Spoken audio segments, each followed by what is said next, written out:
Maayong hapon, Negros. Ako si Nico Delfin. Ini ang DigiCast Negros 10. Ang napulo ka mga nagapanguna nga balita sa Isla sang Negros ang amon igadulong sa inyo. Update nyo kami via Facebook Live, YouTube, kag sarang kami malantaw sa KK Channel 11 sa syudad sang Kabangkalan, Himamaylan, kag Banwa sang Ilog. Kag yari na ang top 10 nga mga balita subong nga adlaw. Lalaki, ginpaulan ng tiro sa tabuk sa barangay hall sa Estefania sa Bacolod. Insidente, nakuhaan sang CCTV footage.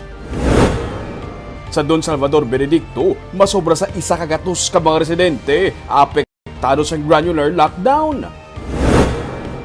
Mga doktor, nagapanawagan sa gobernador nga magsarado anay ang border sa Negros Occidental sa sulod sang duha ka semana. Sa Himamaylan, duha ka mga ginapatian katapos ang NPA arestado. Kag sa Good Vibes sa Bacolod, mga residente mismo nangita pa maagi para liwat makayo kag maagyan ang naguba nga overflow.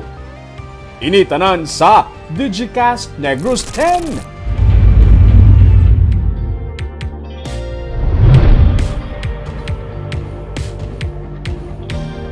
Sa number 10, isa ka simultaneous earthquake drill ang ginpatigayon subong nga adlaw sa mga disaster units, BFP kag PNP.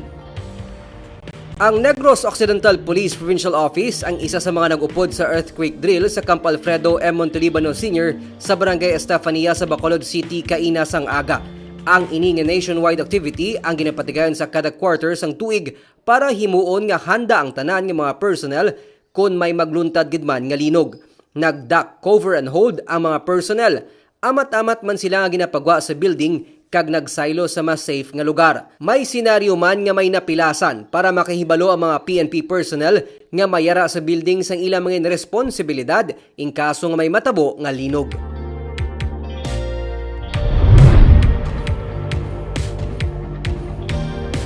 Sa number 9, halos 18 milyones pesos ang natugang nga halit sang Bagyo Dante sa pananom kag kasapatan sa probinsya.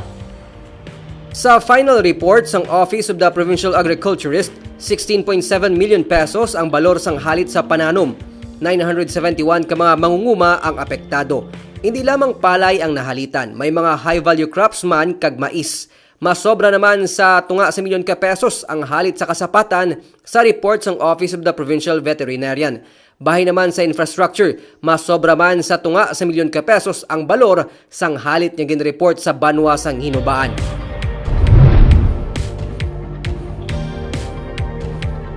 Sa number 8, Negros Occidental Police Provincial Office may yara na sang 200 ka mga body cams nga pag-ausaron sa mga police operations.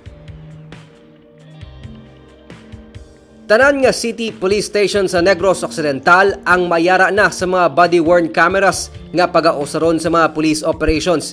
Ini ang ginkumpirmar ni Police Lieutenant Colonel Abigail Donasco, spokesperson sa Negros Occidental Police Provincial Office. Suno kay Donasco, tag 16 ka body cams ang nabaton sang 12 ka City Police Station sa probinsya. Pero suno kay Donasco, hindi pa ini mausar sa karon sa mga pulis bangod sa kinahanglan pa sila nga matrain sa pag-usar sini. Ginaayo naman sa karon sang NOCPO suno kay Donasco nga masugura na ang training sa mga pulis sa pag-usar sa mga body-worn cameras. Agod ila naman ini giliyon nga mausar sa mga operations.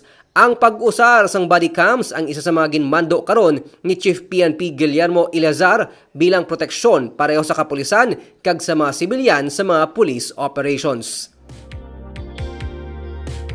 Sa number 7,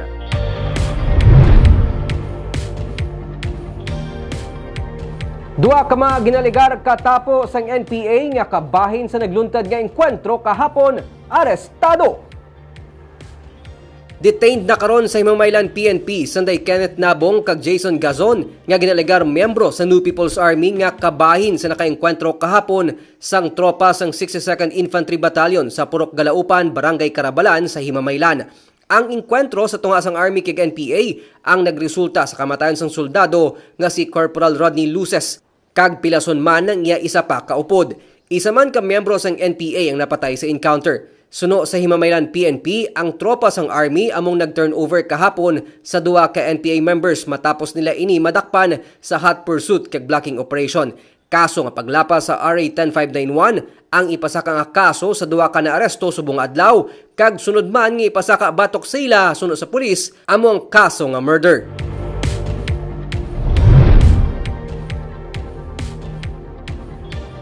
Sa number 6, malapit na sa 40,000 ka mga pumuluyo sang syudad sang Bacolod ang natagaan sang bakuna para sa COVID-19.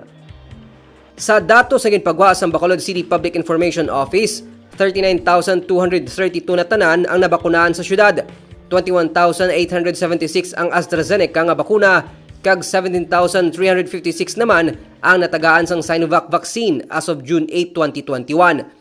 Sa malapit 40,000 ka mga nabakunahan sa Bacolod, mas sobra 30,000 diri ang nagbaton sang ila first dose kag malapit sa 9,000 naman ang nakabaton sang ila nga second dose. Ginsiling naman ni Malacanang spokesperson Harry Roque nga ang Bacolod ang isa sa mga prioridad nga matagaan sang bakuna bangod ginakabig sang Department of Health ang Bacolod bilang high-risk area. Pero sa kung pila ka mga bakuna kag kung san o ini maabot, inang wala pa niya mahibaluan. Sang Sabado, 10,000 ka dose ang Sinovac ang nagabot sa Bacolod kag sang Martes naman dugang pagid nga 7,000 ka dose. Nagapadayon ang pagbakuna sa SM City kag Ayala Mall, Capital Central.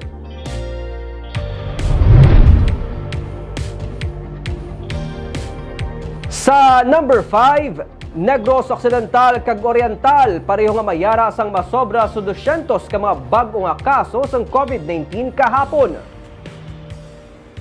Naglabot na sa karon sa 1,893 ang total active cases sa Negros Occidental matapos mag-record sang 226 ka bago nga kaso ang probinsya kahapon base sa record sang Provincial Incident Management Team. 8 ka mga LGU sa probinsya ang may triple-digit active cases kag pinakamadamo among syudad sa Himamaylan nga may 171 active cases. Ang Negros Oriental ang may 232 man ka bago nga kaso sang kahapon. 1,808 ang total active cases sa Oriental. Pinakamadamo amo sa gihapon ng Dumaguete City nga ginakabig epicenter sang COVID-19 sa probinsya. 640 na ang active cases sa Dumaguete City. Samtang ang Bacolod City naman ang may dugang man kahapon nga 94 ka bag-o nga kaso. 1,578 ang active cases sa Bacolod.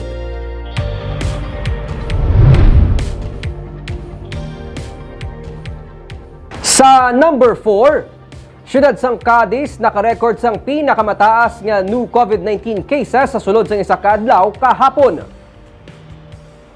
Suno kay Mayor Salvador Escalante Jr., may 26 ka bago nga kaso sang COVID-19 nga na-record sa syudad sang kahapon. As of June 9, 102 ang active cases sa syudad.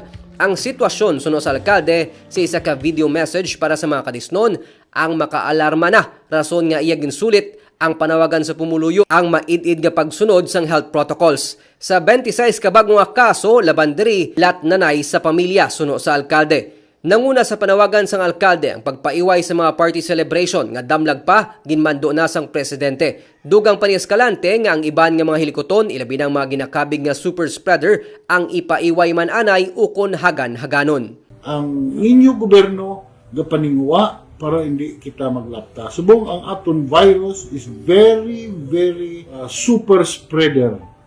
No?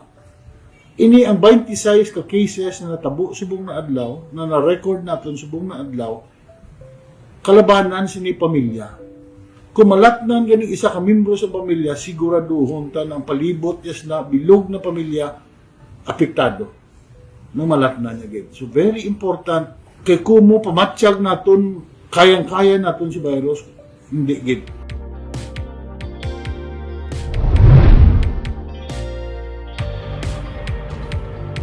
Sa number 3, sa Don Salvador Benedicto, masobra sa isa kagatos nga pumuluyo sa isa ka lugar ang apektado sa granular lockdown. Matapos nga may nagpositibo nga pumuluyo sa COVID-19, ginmando ni Mayor Markslin de la Cruz sang Miyerkules ang granular lockdown sa Purok Super L sa Barangay Pandanon. 113 tanan ka mga residente nga apektado sa lockdown nga mahimo magalawig sang 3 tubtob 4 ka adlaw. Ginhatagan naman sang food packs sa mga apektado nga pumuluyo. Suno sa alkalde, ginpatuman ang lockdown para sa contact tracing. Sa karon may napatod na nga 12 ka mga close contact nga igabutang sa quarantine facility sang Banwa. Ang nagpositibo yara karon na admit sa ospital bangod sang mild pneumonia. Sa number 2, pagsira sang borders o ports of entry para sa non-essential travel sang Negros Occidental ang ginapanawagan sang infectious diseases doctors kay Negros Occidental Governor Eugenio Jose Lacson. Ang gobernador kaupod si Provincial Consultant Albi Benitez ang nagsapol kahapon kung sa din ila ginpamatian ang mga ginaduso sang katapos ng medical community. Ginaduso man sang Philippine Society for Microbiology and Infectious Diseases ang temporaryo nga hindi pagtugot sang dine-in sa mga kalanaan. Gusto man nila nga ipaiway ang social gatherings, magluwas na lamang sa haya kag lubong, kag ang tugutan makatambong, immediate family lamang. Ginaduso man nila nga ang temporaryo nga pagsira sang non-essential businesses. Gusto man nila nga gilayon nga ma-manage ang mga wala sang puluyan o kunyad tong nagatiner sa kalye. Suno kay Provincial Administrator Ray Frando Diaz, iga-adapt sang probinsya ang sarang nga ma-adapt sini. Maga-deliberate man ang Provincial Incident Management Team tuhoy diri. Suno sa mga doktor, nahangpan nila ang epekto sa among mga restrictions sa ekonomiya. Pero silang nagapating ang pagpanubo sa kaso ng COVID-19 ang magaresulta man sa kaayuhan sini. Nalakip man silang nga panawagan ang nagakaigo nga pagbantay sa mga quarantine facilities. Pagtugot sang home quarantine kung ang puluyan, makapasar man lamang. Ginaduso man nila ang massive information campaign para sa COVID-19 vaccines. Kag sa numero 1 sang mga balita subong nga adlaw.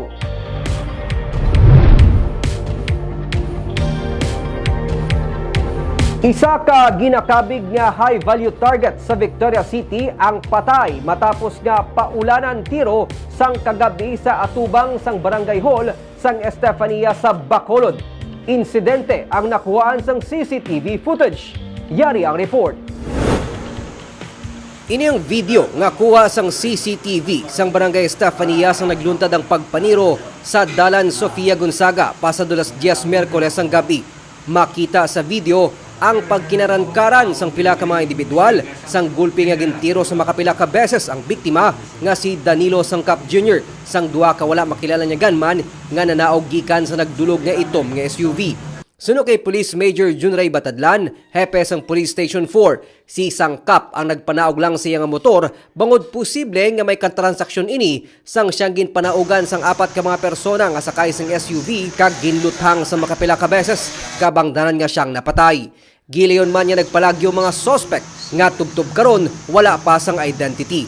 May kangtanan si illegal nga droga ang ginatanaw sang PNP nga motibo sa pagpatay kay Sangkap nga ginakabig naman nga high value individual kag yara sa drugs watchlist sang Victoria City PNP.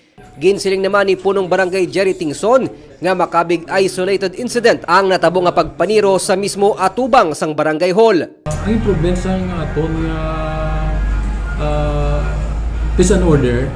So ako kontento with the coordination sang Station 4. Kaga ang aton nga barangay tanod on duty kung gabi upod ginaya mga pulis. No? So mo lang to be masaling aton isolated isang incident yan nakibot man ang tanan no tuti before sila gina-prehend ko nang daan ati drug related di siya nga case.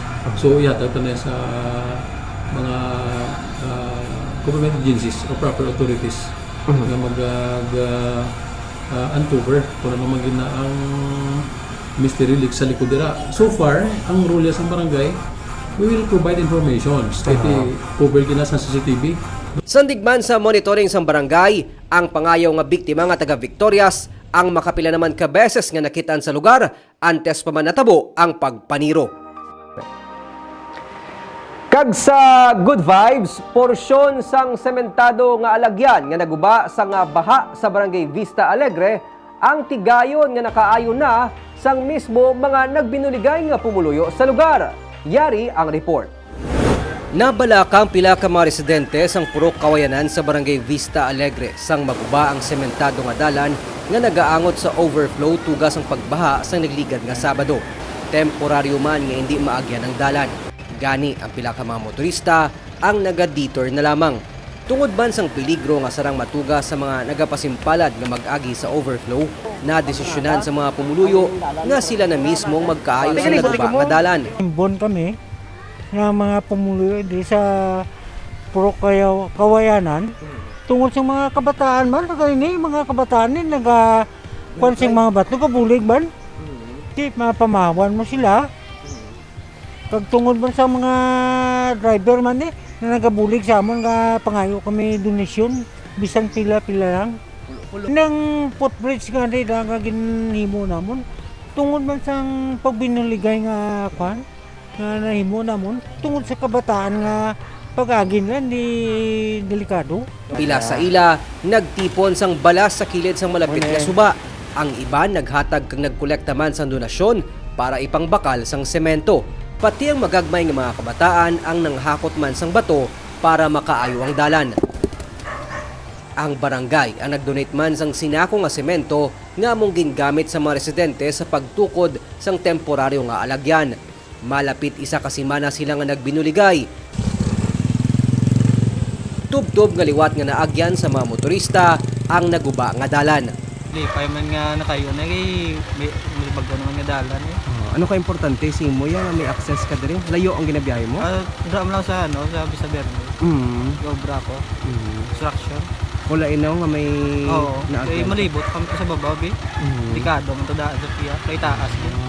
Ay ti malpayong ko Do hindi ko Pwede ako kalipay nga nahiwa na akong pina. Hindi na. Ano masiling mo sa mga pumuluyo nga nagbulig man sa imo? Ay, kapasalamat ko kay kung ako lang, kung may sila nga sa likod ko, kaya ko si Mimo. Kaya mo gina nga mga makorporo, bisan, amo na kami sini, pagkaming ligay, kundi daw maiwan ng kanamon sa Ginoo eh. Ang overflow among alagyan nga nagaangot sa Barangay Vista Alegre sa Abada Sky Relocation Site sa Barangay Granada. Importante para sa mga pumuluyo ang alagyan. Ang mga ginakalipay Manila ang nanginbunga sa ila paghugpong kag pagpangabudlay sang makita nga hilway na nga nagalinabay ang mga motorsiklo, tricycle kag iban pa nga nagatabok sa suba.